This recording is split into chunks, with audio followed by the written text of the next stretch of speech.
Rise and shine, it's a brand new day. Ken can take the stage, ready to play. Weekdays at 10, the cars and the scene. Coffee in hand, they're living the dream. Question in the voice, got the whole town awake. Bringing fire to the mic, make no mistake. Shows in the corner, spitting out facts. Dropping truth bombs, ain't holding back. Ken in the morning, feel the heat. From 10 a.m. CST, can take a seat. We live and love that break in the mind. Ken and the bold. Light up your speakers, crank up the sound. They're talking about life upside down.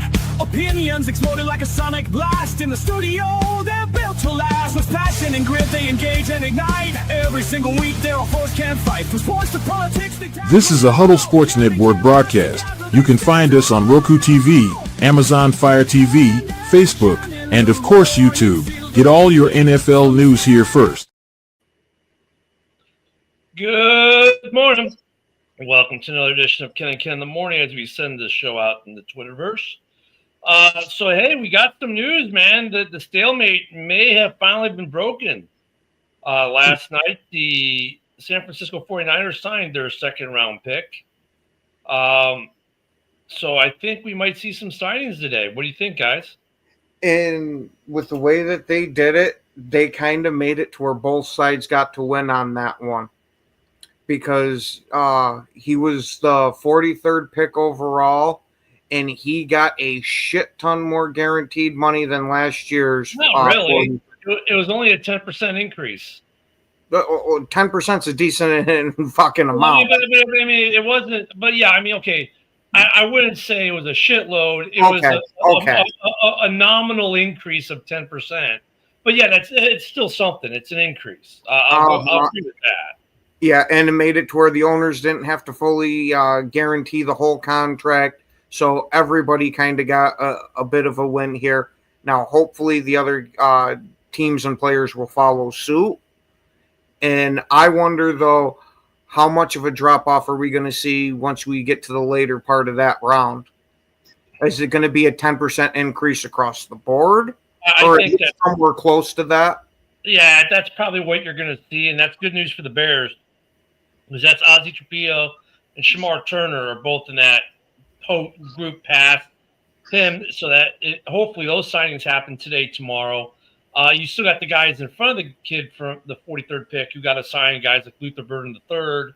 But I think we should start seeing some signings come through. And I wouldn't be surprised if a couple of the guys that were drafted before the guy from San Francisco signed the next day or two, maybe a little bit similar, but maybe if not 10%, maybe 15%. But I don't think we're going to see too much more fully guaranteed at all, because I think the GMs were kind of taking a stand on that. And like I said before, it's like, look, you don't have a right to – I mean, the fact that you get anything guaranteed of a 4-year deal coming out of college for your first post-college job, dude, nowhere else in America do you get that. No other industry is going to give that to you. So be happy that you – I mean, that was the thing that kind of pissed me off even more, because even, at the old rate – they were still getting like $5-6 million guaranteed. I'm like, dude, you're getting $5 or $6 million guaranteed to play a game, and if you get cut in 2 or 3 years, oh well, you still made $4 or $5 million. You go get a job. Like, I think people are forgetting this whole prima donna piece of it with these players. Like, if you don't work on the NFL, you can get a real job, right? There are these things out there that every fan out there does called a real job. You too can get one.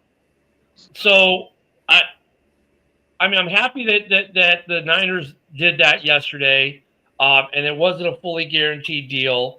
I don't, a small bump in the amount they guaranteed, great, but once again, these guys just need to sign and get on the field and start playing.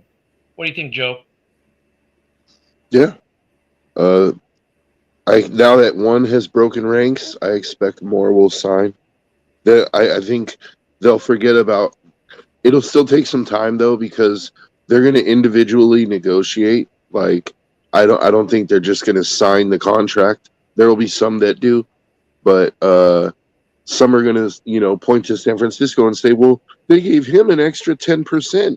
Give me 12%, and it's like there's going to have to be that little bit of haggling. But I do agree with you though that I think the fully guaranteed is out the window now. I think ownership. Go ahead, Joe. I'm sorry. No, go ahead. I think ownership. I think ownership is like has shut that down.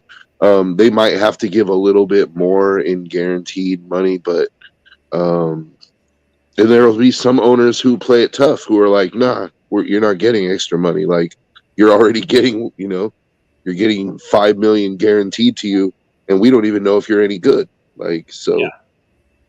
That's what I keep coming back to. It's like these rookies, man. Even the first rounders to me don't guaranteed 100%. No, look how many some of these guys make it 2 years and are gone in their first rounders, and you're fully guaranteeing that $15-20 million.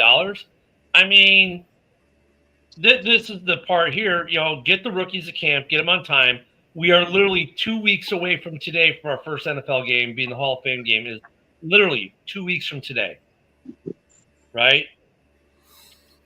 I heard about the Bears not signing anyone. I mean, the Packers, you haven't signed your guy either. So whatever, dude. It has nothing to do with the individual teams and whether our team has signed their guy or not. This is about, well, once again, you can't understand. I get it. You don't have the mental capacity. This is about all the rookies. I think you missed the JK at the end of that one. I know, and that's why I JK the mental capacity. You just missed that. Good morning, Yoli. No, hey, good morning, Yoli. No, I mean, John gets it. So look, for me as a Bears, I do have the most to play with 3 rookies, right? So he's got a point there to a degree, even though he's kidding. He's got a point. The Bears have 3 rookies they need to sign. But I think in general, these rookies just like, dude, you're a rookie. You're coming out of college. Your first, and even the fact when these guys were getting $4 to $5 million guaranteed before a 4-year deal, dude, like Dorn's like, why didn't I get that when I got out of my schooling to get my first job? I mean, really? So let me get this straight. If I want to be a welder, master welder who wants to hire me on as apprentice, I want 4 years of guaranteed money or I'm not going to be your apprentice. Really? No, that's not how life works. The NFL, this is the same way. This is your apprenticeship, your rookie year, right? Your rookie contract, if you think about it, for you union people out there, this is your apprenticeship. Would you give any of your brand new members of the union who are just joining as an apprentice a 4-year fully guaranteed contract to be an apprentice, to be a welder or a carpenter or a plumber or HVAC or whatever it is you do? Hell no, you wouldn't. But good news that they signed, and exactly, Dorn, they got to sign, prove they belong on the team. And if you can't cut the mustard, go get a fucking job like everyone else does. Speaking of getting jobs, the guy who just keeps on getting jobs, Von Miller. Right? This guy keeps getting jobs. He's going to be with the Commanders this year. I don't think he's as big of an impact defensively on the field. I think his biggest impact will come in that locker room. Yeah. He's definitely a guy that you want teaching how to be a professional football player, because he's stuck around in the league quite a bit, even being on multiple different teams. He's generally played at a very high level. So, hey, if I'm a Commanders fan, I'm happy about it. I think his biggest impact in the last few years has been on his wife. Hi-yo. Hey, but Joe, that doesn't count though. She dropped the charges, so it shouldn't matter. Yeah. I just going back to that salary thing. Like, I just wanted to point out, like, there are guys in the UFC, right? For example, there are guys that are in the UFC that are on 10-10 contracts, like 10,000 to show, 10,000 to win, and they fight 3 times a year. So these guys get their brains beat in for a minimum of 30 grand, but potentially 60 if they win all 3 of those fights.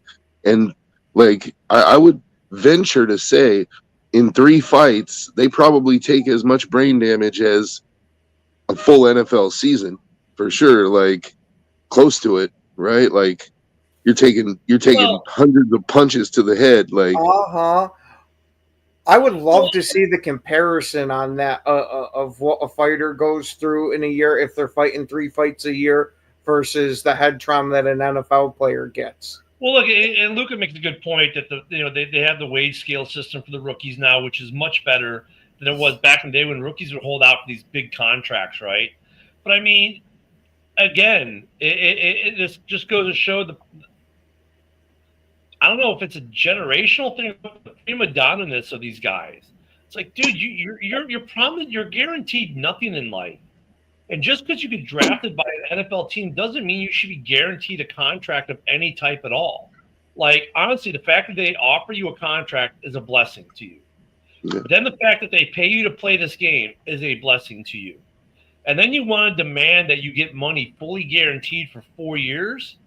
Dude, be happy you're there. And then you get all these guys to make the argument, oh, yeah, but there aren't many guys that can do it, but there's another guy who'll take your place just fine, whatever. Oh, but it's a gladiator sport, the bodily injury they take, and they know that when they decide to play professionally. It's comes down to this, Ken. Yesterday's dream is today's expectation. Like, think about it. Your great grandfather, right? Like he was probably like working on sky rises with no safety harness, thousands of feet up for $1 a day, you know what I mean? And working 70-hour weeks. And then all of a sudden unions came along and they're like, hey, we can get you $3 a day and a safety harness. And then the next generation came along and they're like, I'm not getting up there for less than 20 and a safety harness. And you got to give me a retirement. And then, so it's like, just as time goes by, like every concession that ownership makes creates new expectations for the following generation. Like they're like, well, we want what they had and a little more. And that's what you're seeing, They would hate me as an owner. Football either. Look at the ridiculous baseball contracts. Like, you got a guy making $1 billion, dude, to play baseball. Well, say for like soccer, I mean, you get these big contracts. I mean, I always look at contracts like this, though. If you put butts in seats, you're worth the money they pay you, right? So if you're Michael Jordan, you're worth every penny the Bulls pay you. You literally put butts in seats everywhere you go. You're Kobe. If you're Joe Burrow, you're worth every penny Cincinnati pays you because you generate revenue. At the end of the day, this is a business that generates a revenue.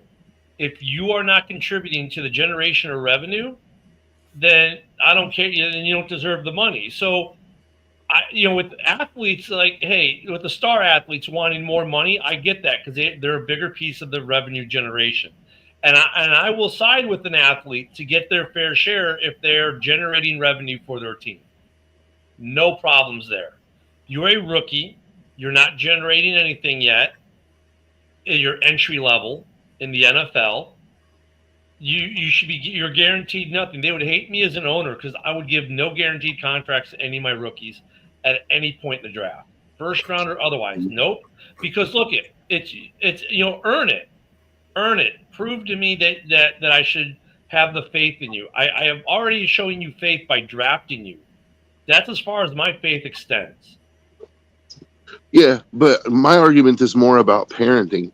It's like, if you look at it, like, look how entitled kids today are. Yeah. Right? Oh, yeah, they are. Because every successive generation has had it just a little or a lot better than their parents did, right?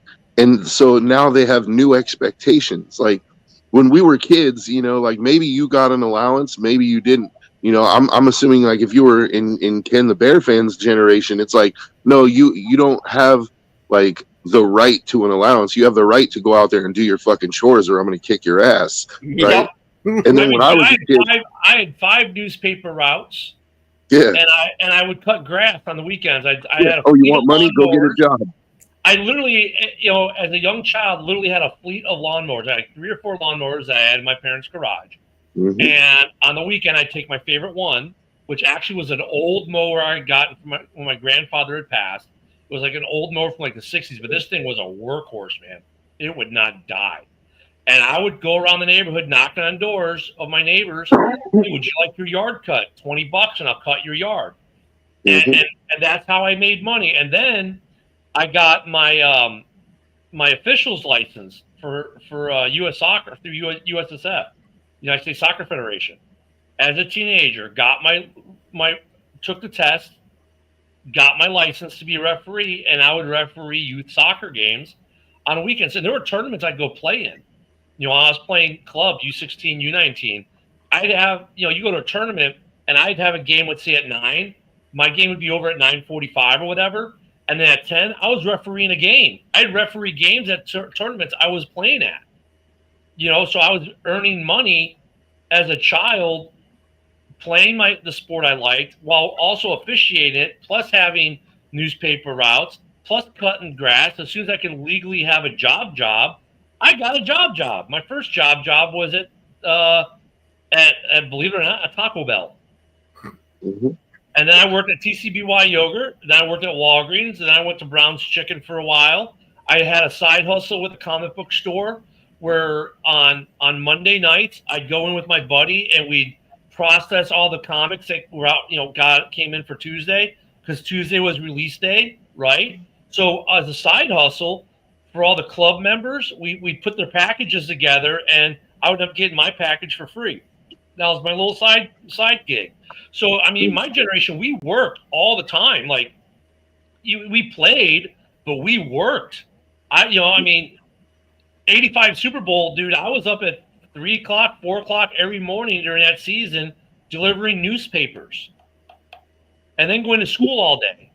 And then on Thursdays, I'd come home and deliver another paper I had 2 routes for. They were a weekly paper. So I had my daily paper. I used to deliver the Daily Herald in Chicago. And then the Countryside Reminder. I had 2 routes with the Countryside, 3 routes with the Herald. Mm-hmm. And then at Christmas, you know what we did? They'd always send out those little calendars, to give your customers, to put with the paper. Well, I was enterprising, right? I didn't put with the paper. I'd go door to door and hand deliver them, because that's how you got your tips at Christmas time. Mm-hmm. You say, hey, just a little thank you for, being a subscriber, and they'd give you a little Christmas card with 10, 15, 20 bucks in it. And that's what we did, man. We worked. Kids these days, though, I mean, not to make this a total indictment, but Joe's right, because look how many kids can have a newspaper route? Well, first off, how many newspapers exist? Right. And then the ones that do get home delivery, it's some adult who just whips them out of their car at 20 miles an hour as they drive through your neighborhood. How many kids can go cut grass? Well, they can't, because all the guys who went to the military for 3 years got out and decided to do lawn care services because Sergeant Major had them pulling weeds all day.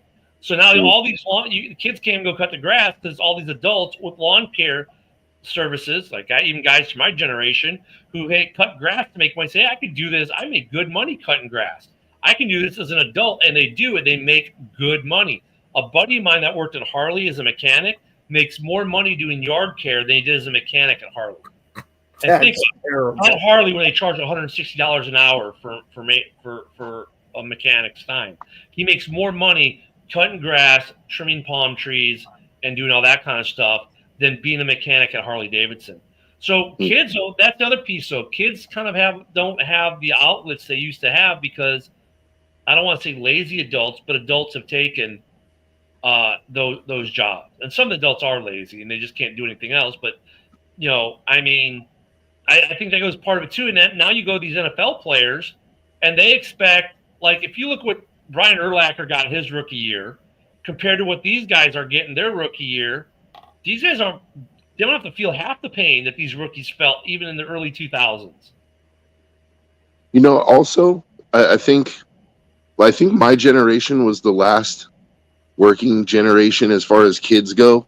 And it was sort of like we were on the fence, because I was raised by my grandma for the most part, and she spoiled me and my brother. She gave us everything that we could ask for, but we were also poor. So, we realized if we wanted really cool shit, we had to go work for it. So I used to go door to door too. I'd carry a rake with me I couldn't wait for autumn to come around, because that's leaf raking time.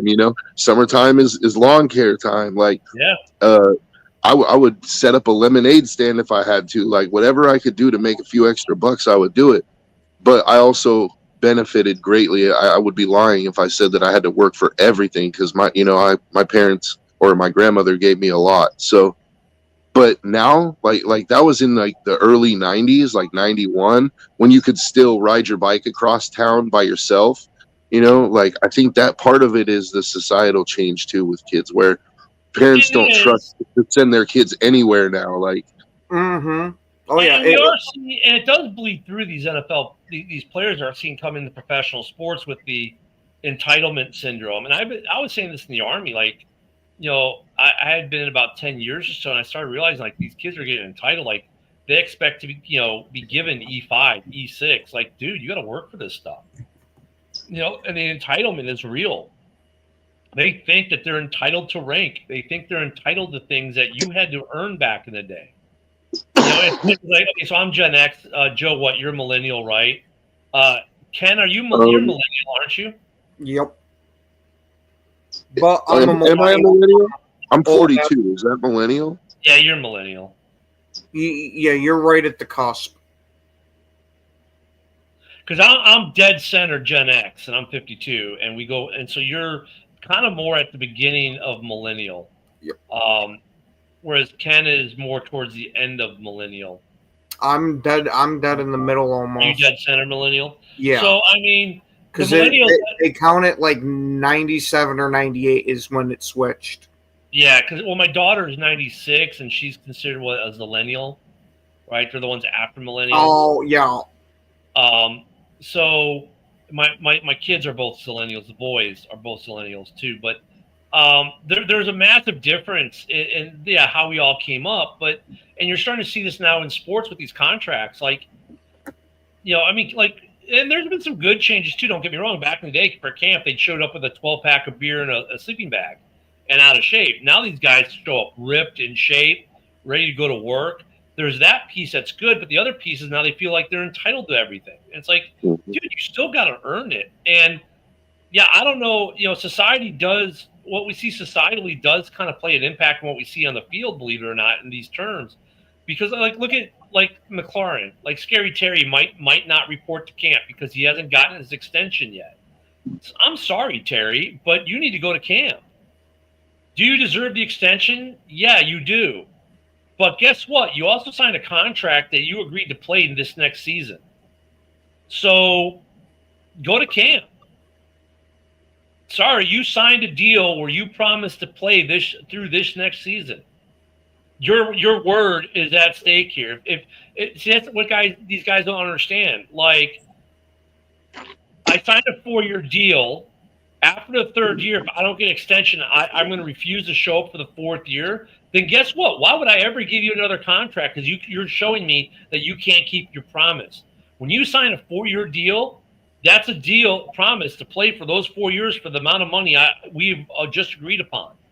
And when you hold out that 4th season, I'm sorry. To me, see, that's why I shouldn't be an owner. Because I'd be like, all right, dude, good luck, see ya. Because you just broke your word. And your word is look at your word is all you really have in this world. Right? If you break your word, I'm sorry. If you sign a 4-year deal, you play that 4th year. And if you don't get your contract extension, you still play. You can grumble about not getting the extension, but you should play. And then if they don't give you the extension, guess what? You're a free agent. That's the way it works. So speaking of contracts, deal cut off. Okay. Speaking of contracts, I just like it just came to my mind, and don't get mad, Ken, but like you remember when Caleb got drafted and he was talking about he wanted a piece of ownership of the Bears as part of his contract, right? That was debunked, though. That argument. So that article there, that was debunked, and supposedly it was his father who said that. But yeah, I mean, and look at our players who do get a piece of ownership. Lionel Messi's got ownership, right? But I wasn't saying that to shit on Caleb. What I was saying that for is like that's the next expectation. Like, you know, it might have been debunked with Caleb, but trust and believe a couple years it got shut down, but a couple years down the line there's going to be a quarterback that goes up number 1 overall, and he's going to be like, you know what, instead of paying me all this money up front, how about on the back end when I retire I want 1% ownership, or I want this, and they may get shut down too, but then the asks are going to get more, and eventually somebody's going to happen. Yep. And Somebody's going to cave, and there's going to be a player who is like, you know what? I don't need the $30 million up front. Give me the $50 million a year that a 5% ownership stake brings, right? Like, so Luca, this year though, he says I can't use the argument because the owners can cut you at any time and not pay out the contract. Like the whole thing with a player sitting out the last year of his contract. I sure can use it, Luca, because if I cut you, it's usually for cause. You're not playing well. Whatever reason you're not good enough to still be on the team. That's firing you for cause. I can fire you for cause whenever I want as an owner, right? Yeah, but there's also a part to that argument, Ken, where what if the guy's a cap casualty where they were not frugal with their money, and now all of a sudden the dude's still producing, but they can't pay him the money that they promised. In those cases, I would agree with you to a degree, right? Mm-hmm. But look, in some states, you don't even need cause to fire someone. Ken could show up to work, and I just don't like his haircut today, so I can fire him. There's nothing you can do about it in the real world. Even with a contract. So, but when these guys cut players, yeah, they cut them minus cap casualties. Most times guys get cut because they're not cutting the mustard. They can't make the team. They're not good enough. So, that's life. But you agreed to play 4 years. So you play the 4 years, and you can say, hey, look, I want the extension or trade me. You have other tools at your disposal. If you say, well, I'm just not going to play the last year I agreed to play, cool. Guess what? You're not playing anywhere then. And no, forget about getting a new contract because we're going to replace you. And we've seen that with a couple guys who tried that stuff when they got released from contracts. And guess what? A lot of these guys end up not getting re-signed, and their careers are over. Michael Irvin. So it happens. There's always going to be that ownership versus player fight, right? I get that. And there are a lot of times I will agree with the players, especially like when it comes to, look at if you're generating revenue for that team, you should be compensated as such, right? But when it comes to these rookie contracts, dude, the fact that you're making the second round pick $1.2, $1.5 million your rookie year, dude, prove that should guarantee your deal, right? Wait, hold on. I said, don't play that bullshit. It's your word if the others never live up to their word. Okay, but look, minus the cap casualty cut, which Joe brings up, more times than not, guys are cut because of their play on the field. And if you're not cutting the mustard, I'm not paying you, period. The cap casualty thing, I would agree with Joe that's kind of like, hey, that's where the owners kind of lose a little bit of their word. Like when they do that, when the GM fucks up and creates a situation where now I got to let you go, and they're still paying you, mind you, because you usually still have money on your contract. That's part of why they're letting you go, and you still have some guaranteed money left. I get that. But more times than not, guys get cut because they're not good enough to be on that team. Now, there's always an exception to the rule, I guess, in that case. And what Joe brings up, I would agree with that. That's not good look on the owners when they do that, and they should strive to not do that. Cap casualties should not happen. But with cap casualties, these guys usually end up on a team within a week anyways. Not that it mitigates it, but those guys end up on teams. But if you as a player signed a contract to play 4 years, and now you're going to say, unless you pay me more money than what I originally agreed to and give me the extension I want, I'm not going to play. Cool, man. You're not going to play. See ya. Bye-bye. I'm not going to re-sign you after you sit out for the year. I have no trust in you anymore. McLaurin is an interesting case, though, because you could argue that he has put butts in seats. He has drawn revenue to their team, and he's been a big reason for their recent success. So I agree with what he wants for an extension, right? I agree with that. I don't agree with how he's doing it by not going to camp, by threatening to sit the season. I don't agree with that piece of it. I think he should go to camp. I think he should play the season. And you know what? If the Commanders are stupid enough not to give him what he wants, he'll get what he wants with another team next year. No, because you can get franchised for 2 years. You can't get franchised. That's true. You can't get franchised. Well, so, that's something. But once again, I was going to say the collective bargaining agreement. the deck's kind of stacked against him with that part of it. So he's using the one negotiating tool that he knows he has at his disposal. I think his best negotiating tool he has at his disposal is actually to play and continue to show them why they should pay him that money.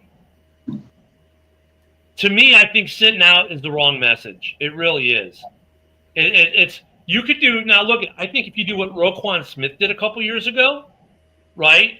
I think that would be a better way to do it. Roquan reported to camp, took part in meetings, took part anything except for play.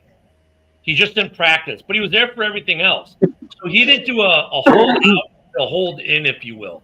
Like if McLaurin did that, that would be smarter than doing a complete holdout. What's John? John's got something. Trump is actively working on an executive order regarding the NIL phenomenon in college sports. Yeah, but what's it say, John?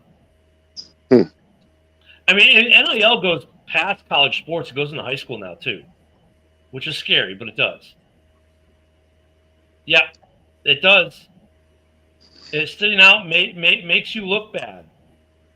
It's not – I think the sitting in is a better tactic, which is what Roquan Smith did a couple years ago in Chicago. And the Bears still ended up trading him and moving on from him, but fans weren't nearly as upset with him as they would have been had he just sat out.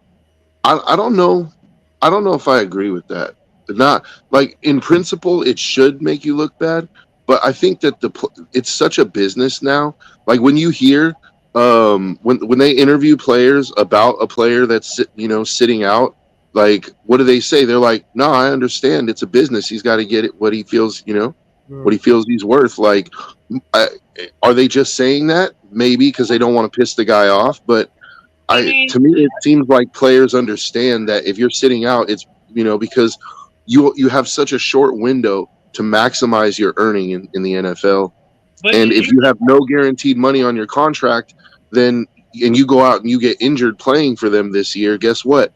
It doesn't just affect this year; it affects your future earning potential as well. So here's the thing, though. Like, an extension doesn't give you new money for this year, the current year. Normally, usually you're going to get paid what you agreed upon in the original contract. They're just extending you. They're basically re-upping you, is all it is what it is. But you get more guaranteed money in the form of a signing bonus. Right, they're re-upping you at a new rate. Right, exactly. But the money for this season is the same. Is the point? Yeah, but you get a signing bonus when you sign, and that's for the guaranteed money this year. That's part of the new contract. It doesn't affect the old contract. So whether he signs that now or next month, it doesn't affect the money he makes for the 2025 NFL season. No, but it kind of does, Ken, is what I'm saying, because even though he'll make the same amount of money for this year, he gets that signing bonus the moment he signs. So he's putting $17 million in his pocket. But he gets that money whether he signs a contract tomorrow or 5 months from now. Yeah, that's true. That money.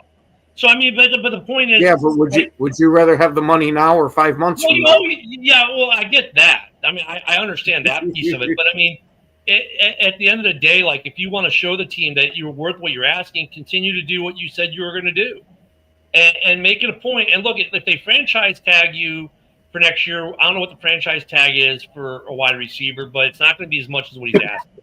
But in year 2 and 3, man, it gets it's significantly increased. Like, yeah, they can franchise tag you for 2 years, 3 years, but the percentage they have to pay you, the increase they have to give you, is almost punitive against the team. The amount of money. That's why it's very rare you see a second franchise tag slapped on someone. I've never seen a third because it's almost punitive the amount of money the team has to pay you. Then they might as well give you what you're asking for. Because in most cases, it's more than what they were asking for. So, can we do a quick experiment? Like, can we look at McLaurin's contract for the last 3 years that he's been playing under? And then look at his production for those 3 years, because I just want to. It's an interesting thought exercise, Well, let me pull up McLaurin's contract. I did it over the cap. I want Spotrac. I'm sorry. Hold on. Yeah, and while you're doing that, if Ken the Packer fan wants to pull up his numbers for the last 3 years. Yeah, okay.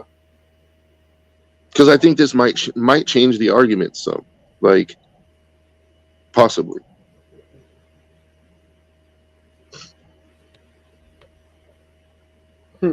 Okay. Hold on, I'm looking up his Yep. contract right now. All right, Terry McLaurin, Scary Terry, his contract right now. He's on a 3-year, $68.3 million contract. Included a $28 million signing bonus, 53.1 fully guaranteed, and an average annual salary of 22.788. Mm-hmm. So his market value is 31.1 right now. Mm-hmm. And so he's making 22.78, so almost 23. His market value right now is 31. And what have his numbers been for the last 3 years, Ken? Oh, just for the last 3, you had in 22, 1,100 yards, in 23, 1,000 yards, and then 24, 1,096. For touchdowns, 22 was 5, 23 was 4, and then 24 was 13. So I'm guessing that was a career year. For touchdowns, yes. And for touchdowns, it was his best year receiving, like reception wise, was 87 receptions and 20. His best year in yardage was in 22, and that was also his best year for the average yards. Okay, so something I wanted to point out. So in the last 3 years, he had 1,100 yards, then he had 1,000 yards, then he had 1,096 yards. So we can't point to that as like a decline in production, and his touchdown numbers went up, and his market value is 31 million, but he's making 22.78, and I'm guessing there's no guaranteed money left on his contract. So, no, there is. He's got guaranteed money this year. Oh, does he? Yep. How much is guaranteed this year? His 2025 roster bonus was 2.8 million, which he already got. 6 million of his. Oh wait, no, I'm sorry. That was 6 million of his 2024 was fully guaranteed. No, he has no guaranteed money. However, this year his base salary is 15.5 mil. Oh no, he has 5.6 of his signing bonus this year, 2.8 million roster bonus, and he's got other incentives. And he's got a workout bonus he earned. He's 500,000, a roster bonus of 850,000, and he's got a $250,000 incentive if he makes the Pro Bowl. His cap hits 25.5 million. He accounts for 9.13% of their salary cap right now. So, I mean, after hearing those numbers, like, does that change your opinion at all? Because it feels like, to me, he's being underpaid. Like, he's worth more than what he's making. Well, yeah, he signed the contract 3 years ago.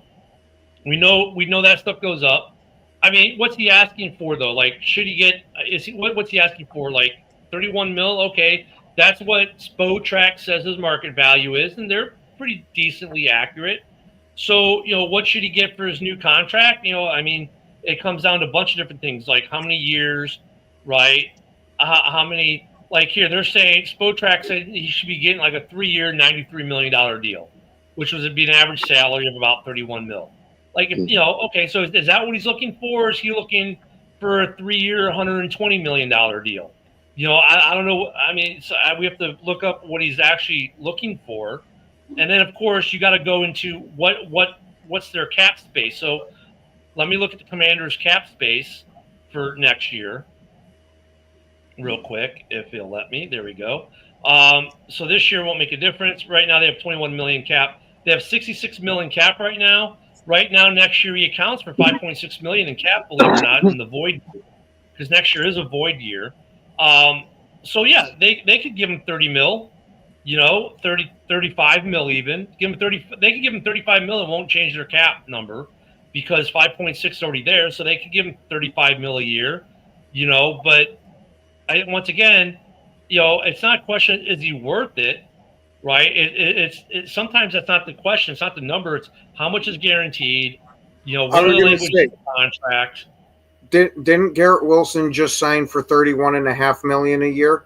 Well, actually, let me go. So Sauce Yeah, Gardner got I was gonna say that contract seems like the perfect benchmark for it. That I could So see let Terry me being see. right around there. Real quick. So Sauce Gardner got an average of $30 million a year on his deal. Garrett Wilson's deal.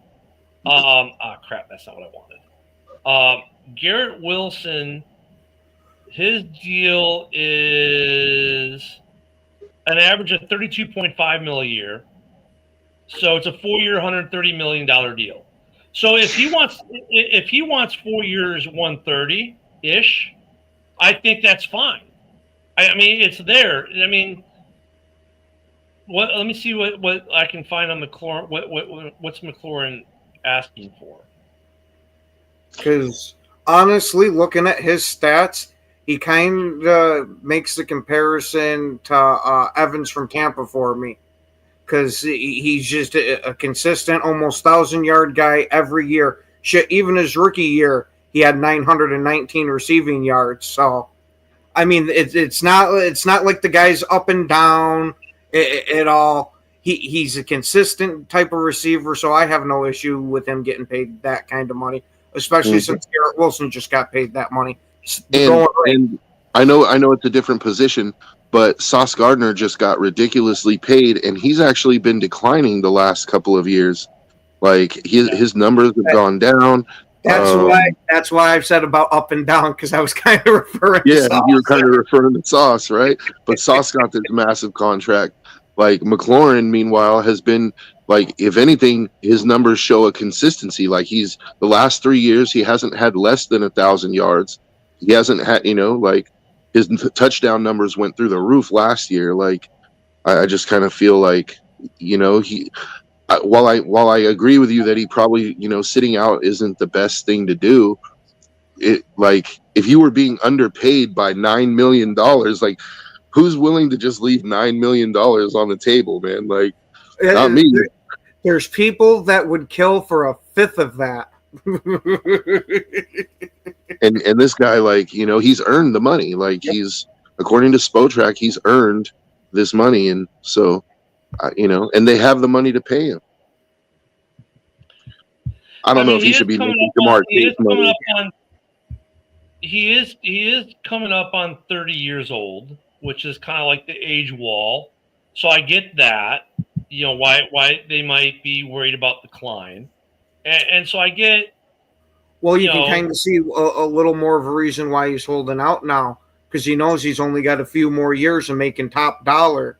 And that time runs out real quick. Yeah. He's looking for one last big payday, and he deserves it. In my opinion, he's not 30 yet.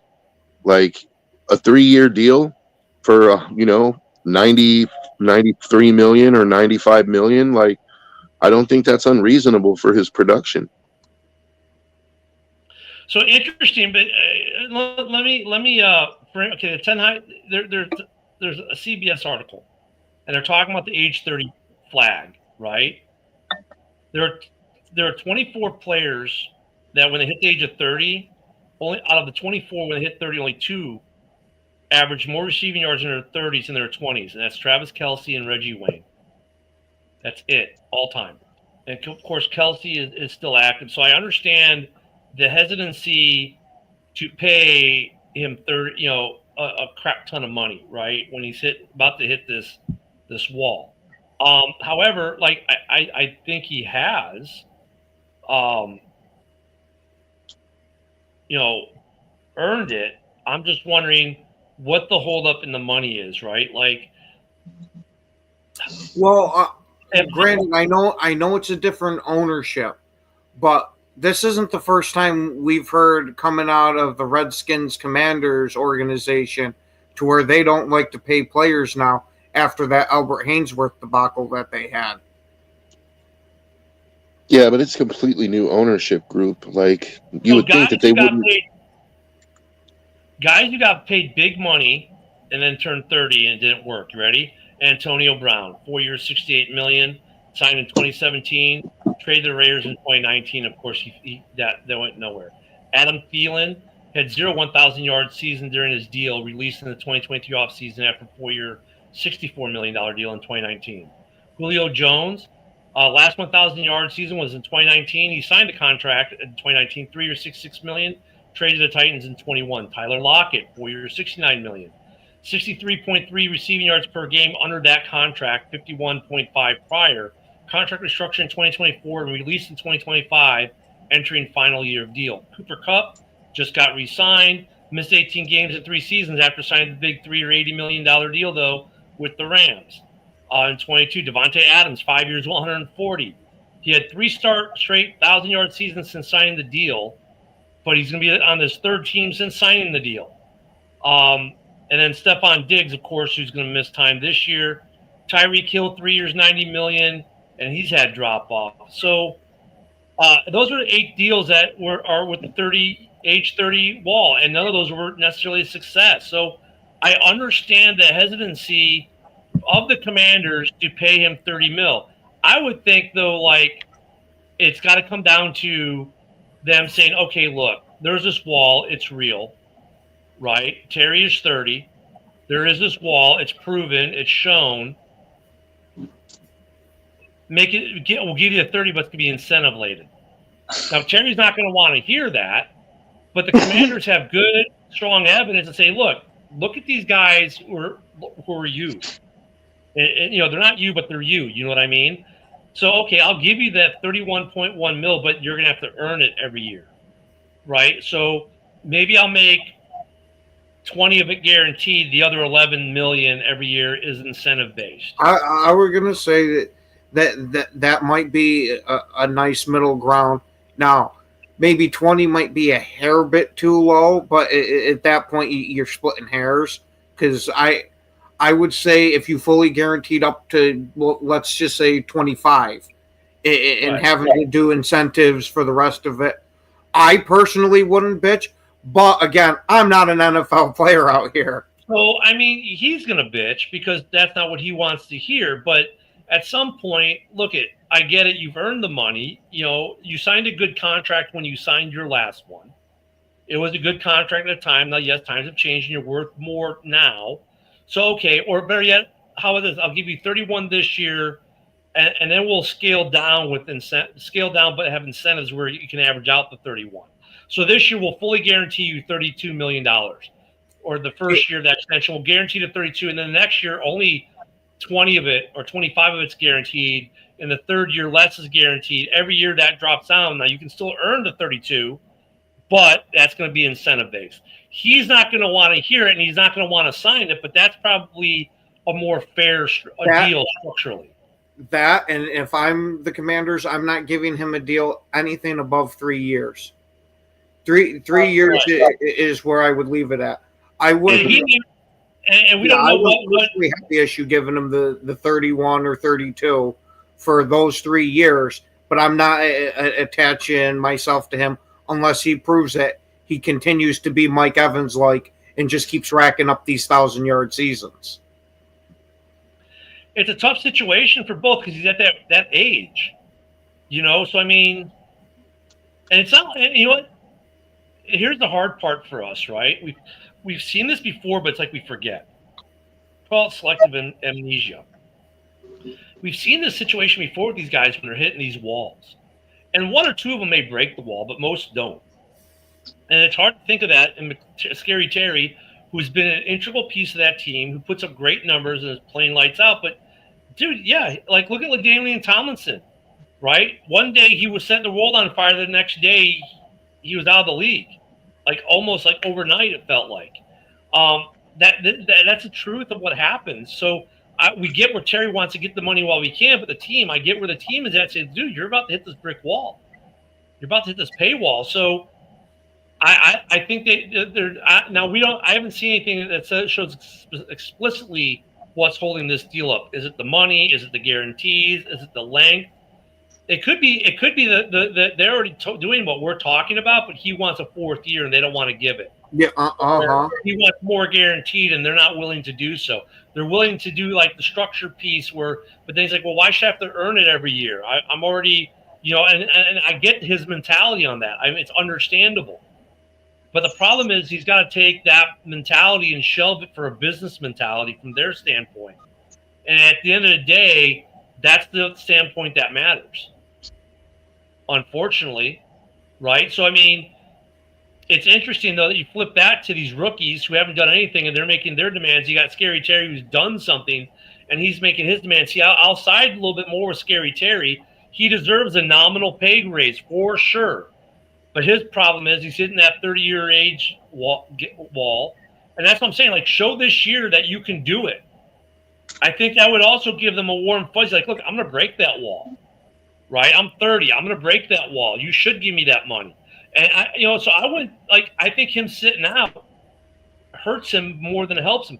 Get on the field and show him that you can do it and that giving you the money you want, even though you're hitting that 30-year-old age wall, that's not going to make a difference for you. Well, something else they could do, it just occurred to me. Like, so last year, Max Crosby didn't have any guaranteed money left on his contract, but right. Before they re-signed him, the Raiders actually gave Max Crosby a raise last year. Like, they just threw him some extra money. It was like an extra $6 million for the year, right? Like, if they don't want to sign him to a new contract, because he's under contract for this year, and then he has a void year, they could just add more money to the current contract. They could. I'm pretty sure they could.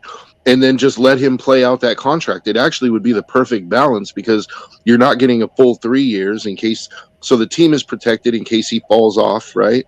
But at the same time, he's going to play out his contract because you've given him an incentive to do so. Like, if they were to add some money on that contract, like rather than signing a new 3-year, $90 million contract, just add another $30 million on the existing contract. For example, though, like for this year, they've got $21 million left in cap. I think they have a second rounder to sign, but you could throw him an extra $6 million this year, right? And still have at least $10 million in cap left, and that would put him up to over $31 million this year. Mm-hmm. Like they could do that, and maybe they do that. I don't know. That's an interesting point, Joe. They could do that, and that might go a long way too. Like, and I think that would be what the Raiders did was rare. I wish more teams would do that, but some GMs are like that. Like Poles is a GM that's shown that he'll take care of players while being financially responsible to the team. I think the Raiders, their new GM group, is showing that they're willing to do that. I.e., look what they did with Max Crosby. I think that goes a long way when you come to these types of deals. In Washington, unfortunately, up until this new ownership group, always had that bad rep. So they got to earn that rep, and that'd be a good way of earning that rep, Joe. That's a brilliant idea. That would be something that I think they could benefit. That would temper it down. But McLaren saying I'm not going to even go to camp is the wrong answer for McLaren. That is the wrong answer for him, especially at 30 years old. We've seen big-time receivers become cap casualties or do this, and their careers just straight end. Well, to be fair to him, it's not like they have a whole bunch of other receiving options there for the Redskins. So if he does hold out, that kind of holds their feet to the fire for a bet. Good morning, brother. Yeah, I mean, they are a little thinner at wide receiver, but hey, next man up, man. What's his cap number if he was to be traded this year? What's his dead cap look like? Let me go to his post-June. It's a trade post-June 1st. His dead money would only be $5.6 million. They'd save $19.9 million in cap. Man, I think Washington will be saying goodbye to Terry. Honestly, like. Well, if Washington really wants to get rid of him, we could trade Dobbs for him. Dobbs and who else? I'm just saying, dude. A straight across trade, you're gonna have to give me some draft capital or something, dude. Like, at least a 4th round pick or something. If it was Well, Dobbs in like a 3rd-round pick, yeah, I'm good with that. I'm Or not. Dobbs in a 4th-round pick, because McLaurin even at 30 is worth probably a 2nd. Like, I wouldn't say a 1st because he's 30 years old, but I mean he's the thing is he's not coming off declining production. Like, his production has stayed consistent, and he just strikes me as the kind of guy who he's gonna produce throughout this contract. Like, this might be the last one where you can say that, but I think he's gonna be good till he's 32. You know. I mean, the problem that this Scary Terry has is that no one wants Dobbs. Give it up. Yeah, I was going to say that's weird that there's been teams calling about him. Then the problem that Terry has is the historics, the numbers don't prove out in his favor for receivers after the age of 30. That's his problem. It's a bitter pill for him to swallow, and he could be the exception to the rule. But when it comes to doing the contract based on the future, the NFL is going to say, they don't care. I mean, that's just the bottom line on it. They got the numbers to show that the odds of him being successful or being worth $32 million a year post 30 years old isn't there. That's the problem that he has. So he has to be cognizant of that. And even though, look at all these players have that ego, I get it, but he's got to be cognizant of that and sign a deal where he can get as close to what he wants. And dude, even if he gets $28 million, dude, that's a shitload of money. Mm-hmm. Shoot, the Raiders will give him 28 right now. Like, we need a receiver. Like, imagine pairing him with Jacoby Myers and Brock Bowers, dude. Like, I like it. I could see them trading Terry, which is kind of scary for the division he goes to. I know, I'll get the pun. You know what you're doing. Yeah. I still think him not showing up to camp is the biggest mistake he can make. Michael Irvin, when he left the league, he was a cap casualty. He had a contract offer for 3 years from Baltimore. Said, "Oh, I can get way more than that," and no one gave him anything, and he was out of the league. But what if it's Terry's strategy? What if he knows that they're not going to pay him what he's worth, and so his strategy is, I'm going to hold out so that they trade me. It's a good way to get into another team. Well, he hasn't demanded a trade yet. Publicly. Publicly. But that's usually, though, where they do that to use that leverage. And if you're doing it behind closed doors, doesn't mean anything. But, I mean, because you don't get any leverage behind closed doors. I was going to say, I'm pretty sure last year there were some rumblings about him wanting to be traded. So there might be a little fire to that smoke.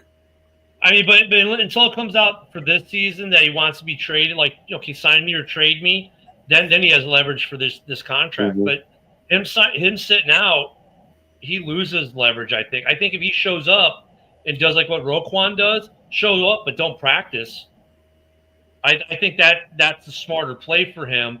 But he does have that age wall. So he's an interesting case. And then what the Bengals got going on is an interesting case, both with their first-round pick and with their star defensive edge. I think the rookie's a dumbass, because he's not signed because he doesn't like the contract wording that says if he gets in trouble off the field, they can void the contract. I'm sorry, that dude, you're just a dumbass. But for Hendrickson, I get his deal. And I think at the edge rusher, we're seeing that production is still up in the 30s. Pretty good. There's a couple great examples. Myles Garrett, Khalil Mack. I just want to say, Terry, if you're watching, tell him you want to go to Vegas, dude. We'll welcome you with open arms, buddy. Yeah, so we got some contract situations to watch. Our first game, guys, is in 2 weeks. The Hall of Fame game is 2 weeks from today. Who's playing the Hall of Fame game again? I completely forgot. The Chargers and the Lions, two teams that don't have that many Hall of Famers. And no Super Bowls between them. Oh! I wasn't going to say that, but thank you for mentioning that, Joe. On that terrible take, don't forget to come back here tomorrow morning at 10 a.m. Central, 11 on East. It is a Thursday. It can believe the week is almost over. So enjoy the rest of your Thursday. We'll be back here tomorrow. And then this weekend, we got the full slate of shows. John has to get this in. We'll talk about this tomorrow. Look at the clock. Come on. You know I got 30 Not seconds. even going to comment on that. Yeah. Come on, man. You know I got 30 seconds left, and that's more than a 30-second reply. Don't forget to join the rest of the guys No, this it's not. afternoon. JB will be on right after us. Everyone have a great day. Thank you for watching, and we'll see you all tomorrow. Have a good one, everyone.